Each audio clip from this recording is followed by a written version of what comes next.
Olá, meu caro, minha cara, meu nome é Fabiano Dias, sou professor, sou terapeuta e hoje eu quero conversar com vocês um pouquinho sobre a questão do vício em pornografia. Então, eu já trabalho, né, com a questão da terapia voltada para as pessoas que estão ali viciadas, né, estão adictas à pornografia há um certo tempo, tenho estudado, desenvolvido um trabalho nessa área faz um tempo.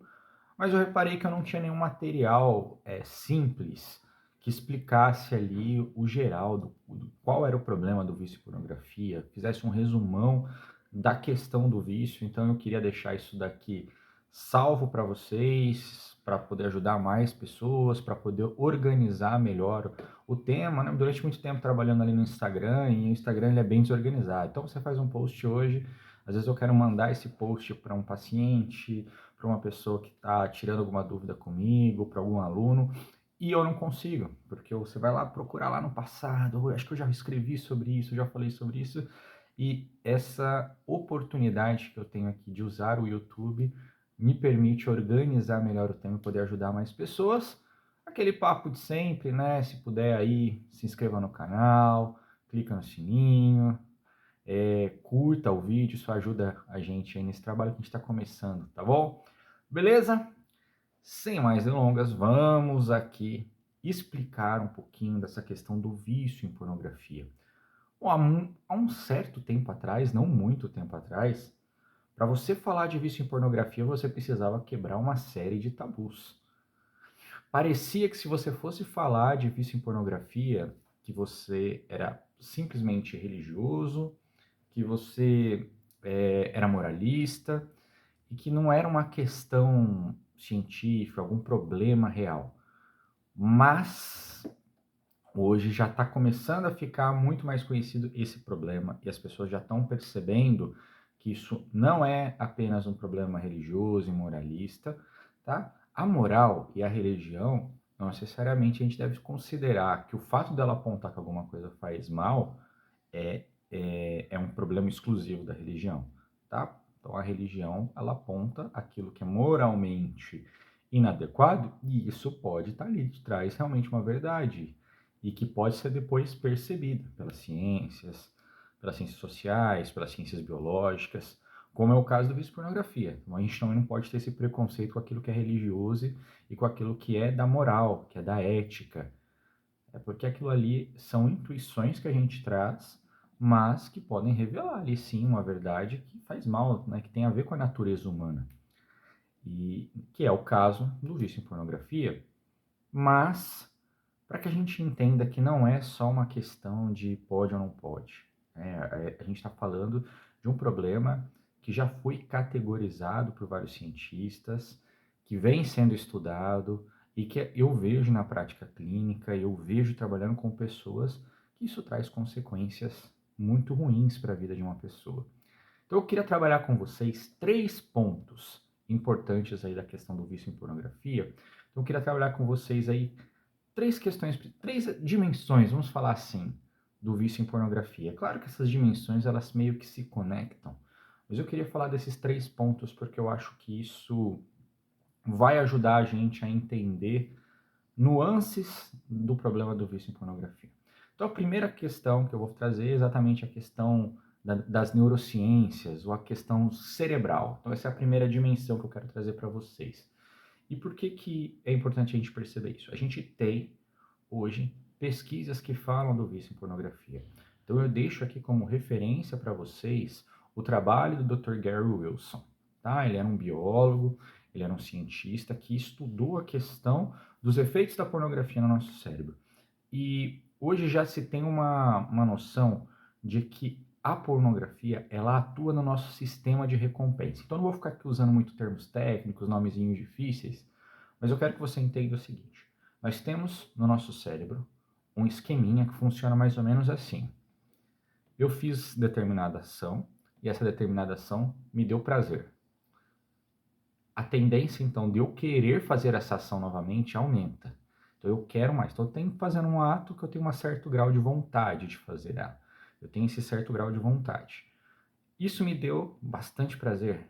Eu vou querer fazer mais da próxima vez. tá? Isso vai me dando mais prazer, eu vou querendo fazer mais. No dia a dia, a gente vai tendo esses pequenos prazeres que vão estimulando realmente a nossa vontade.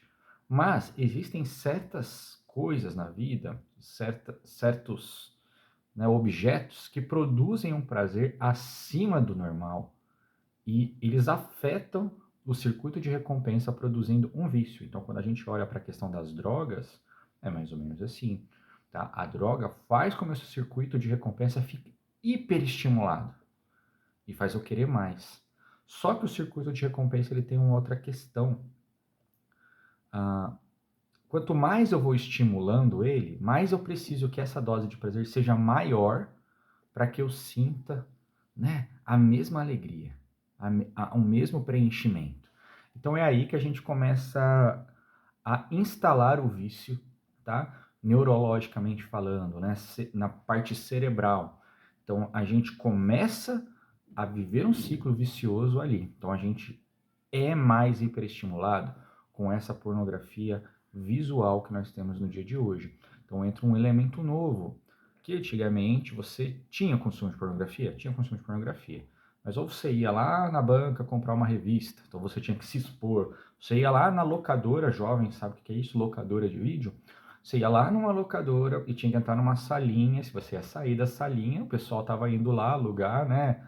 3 super lançamentos ganhavam lançamento, ou outro filme do catálogo. Você ia lá, alugava lá os filmes que saíram. Ou ia lá hoje, se fosse hoje, se hoje tivesse locadora, você ia alugar, sei lá, Vingadores, ia alugar um filme da Disney. E depois você ia dar de cara com o seu vizinho saindo da salinha de filme pornográfico. Poxa, baita de uma exposição. Sei lá, você não tinha também essa variedade de vídeos. Você ia alugar aquele vídeo, você assistia aquele vídeo lá e pronto. Você não tinha o cara entrar em 10 minutos hoje, ele abre 50 abas, ele pode escolher qualquer etnia, qualquer parte do corpo, qualquer. A variedade é muito grande hoje. Então, isso torna o potencial de vício da pornografia muito maior do que era antigamente, porque hoje a gente tem o quê? Baixa, né, barreira, uma barreira muito baixa. Você tem seu celular, você tem internet, você já pode acessar algo muito maior que qualquer rapaz acessou há 20 anos atrás. Então, o cara que acessou no começo da internet, ele tinha que esperar aquele negócio carregar aquela foto, via foto, via o negócio parado. Se expunha lá na banca, o vizinho ficava sabendo que ele comprou a revista da tiazinha e ele ia lá e tinha que ver a tiazinha o resto da vida, durante muito tempo, porque ele ia ter que esconder aquela revista embaixo da cama para ninguém ver. Então, olha o grau de trabalho que tinha e prazer também era muito mais limitado pela variedade, e aqui no celular ainda nós temos a questão da tela, que por si só já é estudado também o quanto a tela do celular, o estímulo que a tela do celular exerce na minha mente, o quanto isso afeta o meu cérebro. Então a gente poderia aqui explorar muito esse campo cerebral, mas fiz aqui para vocês um resumão para que vocês entendam que existe uma camada do ponto de vista cerebral, né? Uma dimensão do vício que é a dimensão cerebral. Tá bom, Fabiano, mas então o que eu tenho que fazer? Vou fazer algum bugzinho no meu cérebro, alguma coisa, vou tomar algum remédio? Não, vamos olhar as outras dimensões, que isso vai clarear também. A outra dimensão que eu quero trazer para vocês, eu vou chamar de dimensão psicológica. A gente poderia falar de dimensão emocional. Então, assim, a gente falou do cerebral mais biologia, e a gente fala da psicológica, que tem ligação com essa parte biológica, assim, né? Óbvio. Mas vamos lá. A parte psicológica eu refiro um pouquinho sobre as nossas emoções, sobre a nossa história, sobre as impressões que a gente tem sobre si mesmo, sobre a nossa capacidade de se relacionar, sobre questões de traumas e tudo mais. Tudo isso forma um complexo psicológico, um complexo que produz ali emoções, que produz reações dentro do meu interior, dentro do meu coração, e que afeta a minha vida. Então vamos ver, por exemplo, um complexo de inferioridade. Uma pessoa que tem um complexo de inferioridade, ela se percebe menor do que os outros. Olha, ela pode ser menor do que os outros, realmente. Tá? Um dia eu vou gravar um vídeo também sobre complexo de inferioridade. Mas realmente, ela pode ser diminuída. Como que ela vai curar esse complexo? Ela vai se capacitar. Mas mesmo ela se capacitando, existem pessoas melhores do que eu e existem pessoas piores do que eu. Eu preciso aceitar. Só que aquilo na vida dela pode ter um peso muito maior do que simplesmente isso que eu estou falando, tá? Isso é o racional, mas existe dentro do psicológico dela algo que está gravado profundamente nas emoções dela, faz que acontece o seguinte: em determinadas situações normais da vida, ela se sente diminuída. Então, sei lá, for escolher um time de futebol e as pessoas estão escolhendo lá quem vai jogar no meu time, quem vai jogar no seu. Fulano chamou Ciclano para jogar no time dele e beleza, e depois me deixou três, quatro caras para frente. Já começa a me sentir, nossa, eu sou excluído, ninguém gosta de mim e tal. Sei lá, eu era novo na turma, ninguém me conhece direito. Ou sei lá, pode ser até que eu não jogue bem, mas aquilo tem um peso na minha vida como se, poxa, escolheram os outros, não me escolheram, e aquilo me machuca. Então, isso pode disparar dentro de mim uma série de pensamentos, uma série de crenças, uma série de conceitos que eu trago sobre mim mesmo. E esses conceitos, eles geram emoções. Então, pode gerar tristeza, pode gerar ansiedade, pode gerar angústia, vai trazer emoções. E essas emoções, muitas vezes, é igual você comer uma comida que você não digere direito, fica ali te incomodando no peito. E você começa a criar na sua vida estratégias para compensar essas emoções. Agora imagina, você era jovenzinho lá com 11 anos, quando você teve o seu primeiro contato com pornografia. Sem você perceber, nessa fase da vida tão confusa emocionalmente, você vai aprendendo a condicionar, né, o seu psicológico, você vai se condicionando a sempre que vem emoções difíceis de digerir. Coincidentemente, você usou pornografia depois, e aos poucos você foi percebendo, sem ser consciente, mas o seu psicológico foi percebendo que usar pornografia compensa. E que certos tipos de pornografia que você assiste, isso faz com que você se sinta um pouquinho melhor. Pelo menos no momento, dá aquela anestesiada. Claro que os efeitos ali a longo prazo são ruins, mas ele regula um pouco a sua emoção, ele compensa um pouco a sua emoção. É uma estratégia que você criou internamente, sem ser consciente. Eu poderia falar assim de várias questões psicológicas que te levam a isso. Eu não sei me relacionar bem, eu brigo demais com a minha esposa, eu não sei resolver problemas, eu não sei lidar com frustrações, eu não sei resolver problemas no meu trabalho, e eu tenho síndrome de perseguição. Tudo isso pode te levar a uma estratégia de compensação que te aponta para o vício, que te carrega para o vício. É como se ligasse ali um automático dentro de você. Você acontece um negócio no trabalho, de repente vai acontecendo várias coisinhas ali, já começa a ver alguns pensamentos, tal. Você não ligou uma coisa com a outra, mas no final do dia você faz uso da pornografia. Você está condicionado, você nem percebe que é isso. Você nem percebe que é isso. Mas aquilo que aconteceu no seu trabalho, aquele problema, aquela treta lá, ela disparou um processo interior que te carregou e que te levou à pornografia. Então, parte da terapia, parte desse trabalho que a gente faz é exatamente de entender essa parte psicológica, esse processo que acontece dentro de você. Por isso que uma das coisas que eu mais gosto de usar com os meus pacientes é o exame de consciência, tá? Não é o exame de consciência para ver se aquilo era pecado ou não era pecado, mas que eu analiso as suas emoções. Então, todo dia eu convido você a analisar as suas emoções. O que correu meio fora do lugar? Você sentiu uma alegria muito grande ou uma emoção negativa muito grande? Pode ser uma emoção positiva, pode ser uma emoção negativa, mas eu quero que você perceba durante o seu dia essas emoções, o que motivou, o que aquilo te levou a fazer, o que está por detrás dessas emoções. Então, quando a gente começa a pensar nisso, a gente vai tornando esses pensamentos que nos levam a emoções negativas, que nos levam a ações negativas, mais conscientes. Então, a gente para de ser essa vítima do trem descarrilhado, né? Que eu tenho que eu fazer, o trem vai me levar e é um fatalismo. Então, a gente volta a assumir o controle à medida que a gente volta a tomar consciência. Agora, o último ponto, a última dimensão, então a gente falou da dimensão cerebral, da dimensão psicológica, falamos ali dessas emoções.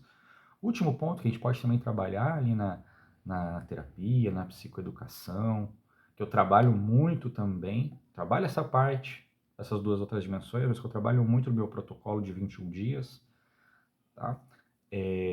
No protocolo de 21 dias sem pornografia, esse último ponto é o ponto do estilo de vida. E é a dimensão do estilo de vida. A gente precisa entender, quando a gente fala de estilo de vida, eu tô falando realmente assim, sabe? Você tem disciplina, você tem ordem, você tem organização no seu dia. Algumas pessoas possuem um estilo de vida e é muito natural que as coisas nos levam naturalmente a isso. Se a gente não fizer nada, naturalmente a gente vai ser levado a uma vida de buscar o prazer e fugir da dor. O dia todo nós vamos fazer isso, né? Buscar o prazer e fugir da dor. Nós estamos o dia inteiro querendo isso. Ah, pô, Fabiano, mas não é legal? Eu vou querer sofrer? Eu vou querer não ter prazer? Tá, mas muitas coisas que a gente precisa construir na vida, a gente precisa enfrentar a dor e saber viver com prazer de forma moderada. Então vamos supor, eu quero emagrecer. Não tem como emagrecer se você sempre está buscando só o prazer na alimentação e fugindo da dor, né, da fome, ou da privação de um prazer, da privação de um doce, algo que você gosta. Às vezes de você ter que enfrentar a dor, de ter que ir no supermercado toda semana, de se organizar a sua alimentação. Então não existe, né, coisas que a gente conquistar coisas boas, coisas relevantes na vida, se a gente entrar na dinâmica sempre do buscar somente o prazer e fugir a todo custo da dor. Tudo de relevante na vida, a gente vai ter que enfrentar a dor e vai ter que saber moderar os prazeres. Essa é a vida humana. É para cuidar, para ter filho. Poxa, eu quero ter filho, quero ter só o prazer do risinho dele. Não, eu vou ter que acordar de madrugada para cuidar, vou ter que ficar preocupado quando tá doente, vou ter que educar, né? Ter a malcriação na minha cara e às vezes, poxa, mas é uma criança, eu preciso educar. Não vou só jogar minha frustração para cima dele, cala a boca, não. Então tem que ter paciência, vou ter que exercitar. Isso vai acontecer no relacionamento, isso vai acontecer, desculpa, isso vai acontecer também no, no trabalho, para conquistar a vida profissional que você quer. Tudo na vida a gente precisa entender que a gente precisa moderar esses prazeres, isso é uma virtude que a gente chama de temperança, e que a gente precisa enfrentar a dor, essa é uma virtude que a gente chama de fortaleza. E para isso a gente precisa botar os meios adequados no nosso dia a dia, uma virtude que a gente chama de prudência. Então, a gente precisa criar um estilo de vida que está mais ligado às virtudes. Porque o contrário de virtudes, na ética, é o vício. Né? Não é um vício necessariamente cocaína, vício em pornografia, mas o vício são comportamentos viciosos, né? A preguiça é um vício, a gula é um vício. Então eu preciso exercitar a virtude. Só que assim, dentro de mim, essa capacidade de fugir, de moderar os prazeres da comida, ela está ligada também a moderar os prazeres sexuais. Ela está ligada a moderar os prazeres dos olhos, né? A capacidade que eu tenho de fugir, de enfrentar a dor, ela está ligada também com as frustrações que eu tenho que me levam ao vício. Então, ter um estilo de vida que favoreça a parte cerebral, o funcionamento cerebral adequado, mas que também favoreça essa parte psicológica, tá? Então, essas três dimensões, cerebral, psicológica e estilo de vida, são fundamentais para a gente entender o vício e não só entender, para a gente tratar o vício em pornografia, tá? Pretendo aí gravar outros vídeos falando sobre essa questão do vício, tá? Uma questão que eu já conheço bem o funcionamento, já tive que lidar com isso na minha própria vida, gastei um tempão estudando aí isso daí para poder fazer os meus atendimentos, para poder montar o meu protocolo, e graças a Deus a gente tem conseguido ajudar muitas pessoas. Então, convido você a compartilhar esse vídeo com alguém que precisa, com alguém que precisa entender, talvez alguém lá do seu grupo de oração, lá da sua igreja, lá do seu grupo de estudos. Compartilhe esse vídeo e vamos ajudar essas pessoas, vamos disseminar esse bom conhecimento que pode ajudar muita gente. Grande abraço, fiquem com Deus.